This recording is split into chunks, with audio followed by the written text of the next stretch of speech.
kelompok. Terus jatuhnya korban, nah ini yang konteks yang lebih parah gitu ya, ada dampak dari adanya pertentangan. Terus bisa juga selain tadi ada korban gitu, ada juga namanya bisa saja terjadi negosiasi ya, atau pembicaraan untuk perdamaian. Nah, kalau misalnya tidak terjadi negosiasi, konflik itu ya terkaitnya biasanya menang kalah, dan yang kalah biasanya harus ngikut yang menang. Nah, ini kok bisa kenapa sih bisa terjadi suatu pertentangan? Itu pertama karena ada perbedaan pendapat ya tentang suatu masalah yang prinsip gitu.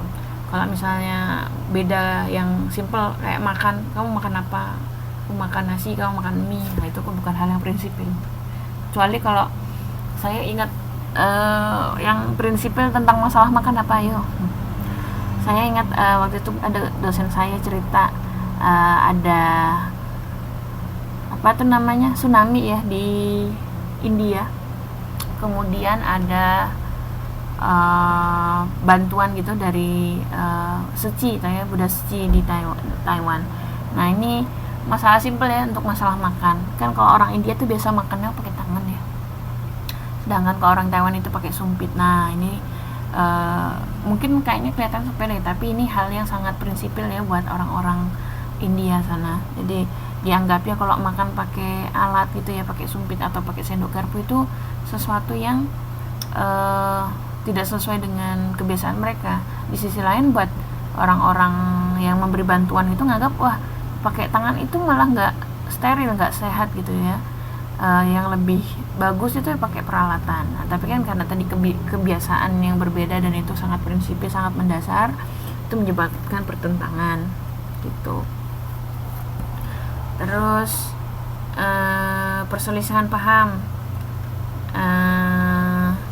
perselisihan paham yang berkepanjangan dan mengusik harga diri dan kebanggaan masing-masing pihak. Nah ini istilahnya ego ya. Jadi kalau misalnya ada egonya atau orang-orang yang tersinggung gitu karena harga dirinya terluka, ya itu juga menimbulkan pertentangan gitu. Terus ada namanya benturan kepentingan untuk objek yang sama.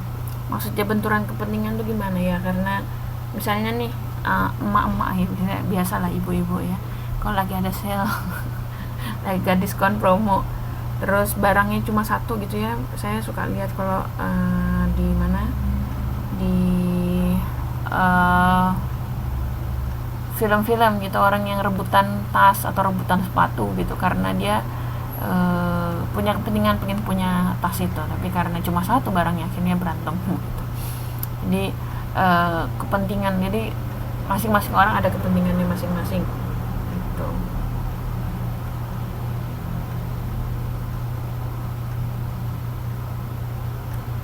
Terus ada perbedaan sistem nilai dan norma dari kelompok masyarakat yang berlainan budaya, ini juga. Jadi nilai dan norma kelompok nih jelas ya, kalau kita Indonesia seperti apa, budaya di Thailand seperti apa. Nah ini kalau misalnya tidak bisa saling mengerti, itu nanti menyebabkan pertentangan. Kemudian yang terakhir ada juga perbedaan kepentingan politik kenegaraan ya. Ini untuk konteks yang lebih besar, misalnya dari sisi negara. Jadi antar satu negara dengan negara lain itu juga ada kepentingan masing-masing. Itu bisa menyebabkan perbedaan. Itu misalnya kayak pertentangan kayak Taiwan sama Cina gitu kan. Itu konteksnya politiknya kental sekali ya. Terus juga misalnya Indonesia Malaysia, ataupun pertentangan antar satu negara dengan negara lain gitu.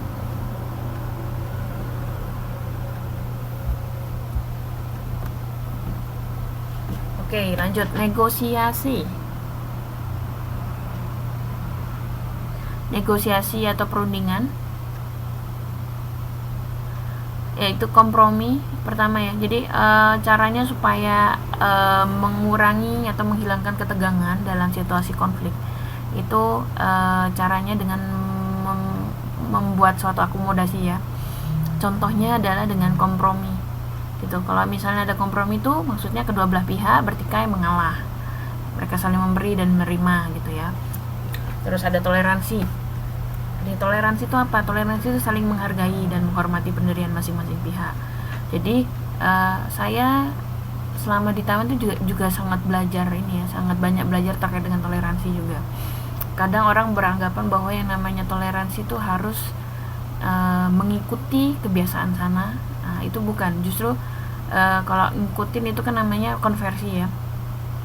Konversi nanti di bawahnya. Kalau toleransi itu lebih, kalau kebiasaannya seperti itu ya silahkan monggo, tapi saya punya pendirian saya sendiri. Jadi tidak menjelek-jelekkan yang sana, tapi tetap berpegang pada kita sendiri gitu.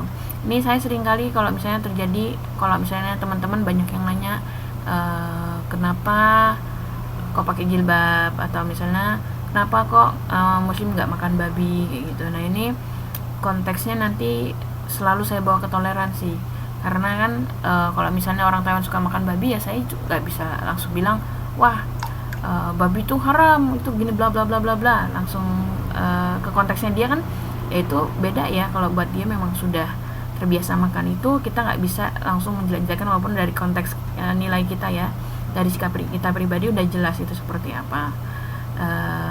Itu nanti saya baru bisa memahami ketika kalau sama teman-teman yang misalnya dari Hindu gitu kan, teman-teman Hindu kan nggak bisa makan daging sapi ya.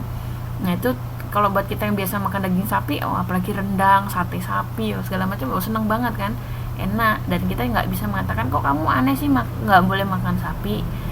Kan itu nanti sama kayak sama konteksnya ketika dia salah, kalau misalnya orang Hindu tadi, misalnya teman kita yang Hindu, terus kita bilang makan daging sapi itu enak banget bla bla bla, itu konteksnya sama tadi yang kalau misalnya ditanyain orang Taiwan yang makan babi gitu. Jadi ketika bertoleransi adalah tadi ya menghargai aja, ya kamu gitu ya sudah silahkan monggo, tapi saya punya sikap saya sendiri. Jadi saling menghargai di situ. Jadi tidak langsung malah jadi ikut-ikutan gitu ya, ikut-ikutan untuk dibilang daripada bertoleransi akhirnya jadi ngikut ke mereka, itu bukan. Kalau ngikut itu namanya bukan toleransi malah, karena kita berarti nggak punya sikap gitu ya. Kemudian konversi tadi satu pihak bersedia mengalah atau menerima pendirian pihak lain gitu ya. Ya ini majikan yang memperbolehkan sholat itu termasuk toleransi juga. Jadi kan kalau misalnya ada kita kan kebutuhan kita, tapi mereka sementara orang-orang Taiwan itu tidak mengetahui ya, misalnya mereka nggak punya kebiasaan beribadah ala seperti kita. Jadi ketika memberikan kesempatan pada kita untuk melaksanakan ibadah, itu termasuk bentuk toleransi. Jadi termasuk ketika ada teman-teman dari entah suku atau agama atau ras lain melakukan sesuatu dan kelihatannya beda, ya yang namanya toleransi ya silakan kamu bersikap sesuai dengan pendirian kamu sendiri. Saya juga punya sikap sendiri, tapi nggak usah saling menjelekkan atau saling memaksakan satu sama lain gitu. Jadi toleransi itu bukan asal ikut-ikutan gitu, itu juga bukan ya, tapi punya sikap lah istilahnya. Terus tadi Mbak Wan nanya cara supaya pede. Kalau ngomong depan banyak, boleh Mbak, nanti kita obrolin ya di belakang layar gitu ya. Kemudian ada coercion tadi ya. Coercion tadi apa sih maksudnya? Nah ini coercion itu penyelesaian suatu konflik dengan proses yang dipaksakan. Jadi kalau nggak dipaksain nanti mereka nggak mau ini ya, apa sih nama bahasa Indonesia, saling ya pokoknya nggak ada yang mau ngalah lah kayak gitu. Jadi memang untuk beberapa konteks ya, konflik-konflik itu harus dibawa untuk proses yang dipaksakan gitu. Ini biasanya kalau untuk kasus-kasus pemerintah gitu ya, pemerintah dalam memediasi gitu ya, nanti di bawah ini ada mediasi, memaksakan suatu keputusan supaya yang konflik itu bisa selesai. Terus ada juga sering dengan mediasi ya. Mediasi itu maksudnya kalau ada konflik itu mengundang pihak ketiga yang netral dan berfungsi sebagai penasihat. Jadi kalau misalnya dulu ingat berita zamannya GAM dulu ya, GAM dengan pemerintah Indonesia, bukan itu kan ada mediatornya ya, mediatornya dari saya lupa negara Eropa mana gitu. Swedia kalau nggak salah ya. Jadi itu ataupun negara-negara lain atau pihak-pihak lainnya dianggap netral, kemudian dia memediasi. Termasuk juga kalau misalnya kasus masalah keluarga itu juga sering ya, kadang kalau misalnya ada suami istri mau cerai gitu kan, mereka kan berkonflik. Nah kalau untuk konteksnya ini juga harus ada mediasinya dulu, harus ada mediatornya dulu, orang yang dianggap netral, nggak memihak si pihak istri ataupun yang pihak suami, tapi harus orang yang benar-benar dianggap netral dan bisa menasihati supaya orang yang berkonflik tadi bisa menyelesaikan masalahnya. Ya, mediasi artis-artis cerai. Oke. Terus ada arbitrase. Ini istilah untuk konteks hubungan internasional ya. Biasanya kalau misalnya ada konflik, terus ada juga pihak ketiga, dan pihak ketiga ini dipilih kedua belah pihak gitu ya, yang bisa istilahnya bisa dianggap dipercaya lah, yang bisa untuk membantu permasalahan mereka. Ini sering banget kalau misalnya tadi kayak Indonesia Malaysia, terus mereka konflik untuk suatu wilayah ya, biasanya nanti mediatornya ataupun nanti bisa pakai arbitrase juga, itu adalah yang ditunjuk adalah badan internasional gitu biasanya. Oke. Ini yang lainnya kemana nih? Suaranya, ketikannya nggak ada lagi, langsung sepi. Masih di situ kah? Ini sambil saya cek lagi ya. Ada kok Bu ya. Ya Mbak, memastikan tidak tidur ya. Salah setia. Langsung ingat Krisdayanti. Terus adjudikasi. Konsolidasi belum. Konsolidasi itu mempertemukan pihak yang bertikai dalam perundingan supaya mau bersetuju, diperoleh persetujuan bersama. Terus suaranya merdu ngantuk. Aduh, gimana nih supaya nggak ngantuk? Cubit-cubit pipinya Mbak. Minum.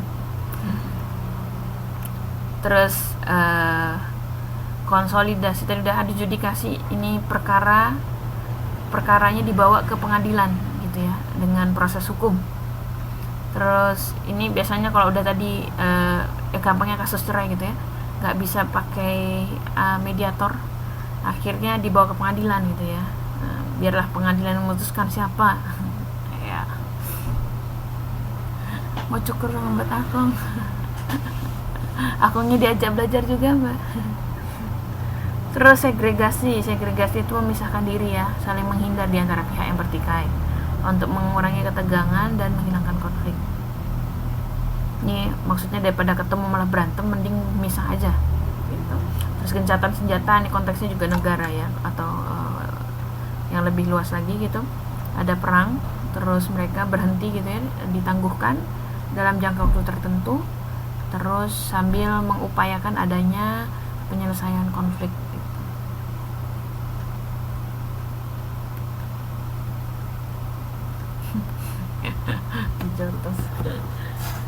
Oke, lembaga sosial dan kelompok sosial nih selanjutnya ya.